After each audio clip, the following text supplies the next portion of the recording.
예, 인사드립니다. 공정국장 김지혜입니다. 경기도에서는 지난해 7월 인터넷 포털 사이트 검색을 통해서 이 상위 노출되는 중고차 판매 사이트를 모니터링한 바 있습니다. 차량 소재지, 사업자 정보, 차량 시세 등의 내용이 부실한 이 허위 매물 의심 사이트 31개에 대해서 형사 고발 조치했고요. 또 네이버, 다음 등 포털 사이트의 정보 검색 차단을 요구하는 등 후속 조치를 취했습니다. 그 결과 현재 일부 사업자에 대한 수사가 완료되어 검찰에 송치되고 나머지 사업자에 대해서도 수사가 계속 진행 중에 있습니다. 경기도에서는 해당 수사가 마무리될 때까지 적극 대응해 나갈 예정입니다. 이러한 경기도의 노력 이후에 주요 포털 사이트에서 이 허위 매물과 관련된 불법적 사이트가 많이 감소하고 있는 추세에 있습니다. 포털 사이트에서도 자체적으로 이 허위 매물을 올리는 중고차 매매 사업자에 대한 점검을 병행하고 있는 것으로 알고 있습니다. 경기도는 지난 10월 고질적인 중고차 허위 매물 문제를 바로잡기 위해 빅데이터를 활용한 상시 모니터링 체계를 구축했습니다. 총 4회에 걸쳐 모니터링을 진행했고 해당 한 100만 대 내외의 이 빅데이터를 분석했습니다. 오늘 브리핑 내용은 지난 10월 23일부터 12월 15일까지의 모니터링 결과입니다. 모니터링 방법은 우선 이 국내 대형 중고차 사이트와 또 허위 매물 의심 사이트에 올라온 상품용 매물을 중심으로 매매 가격이 평균 70% 이하인 매물을 우선 잡아냈고요. 또 국토교통부가 제공하는 중고차 365 사이트에서 실제 매물 조회가 안 되는 매물을 잡아냈습니다.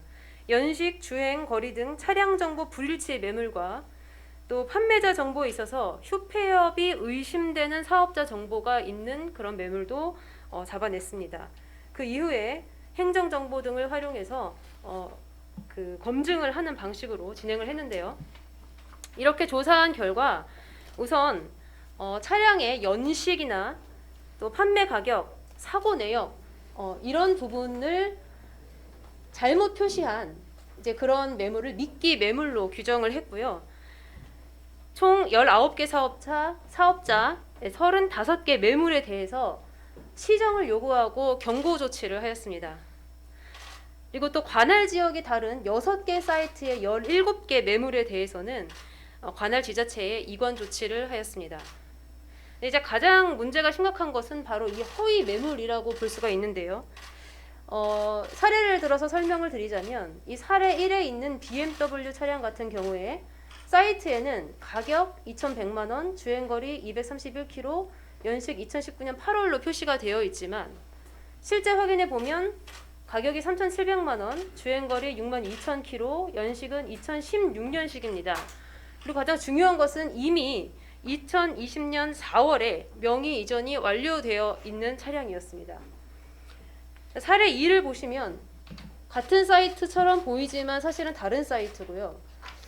사례 2의 이 그랜저 같은 경우에는 가격은 1,640만 원, 주행거리 2,331km로 표시되어 있지만 실제 가격은 4,290만 원, 주행거리 4,554km였고 2020년 7월에 이미 명의 이전이 완료된 차량이었습니다.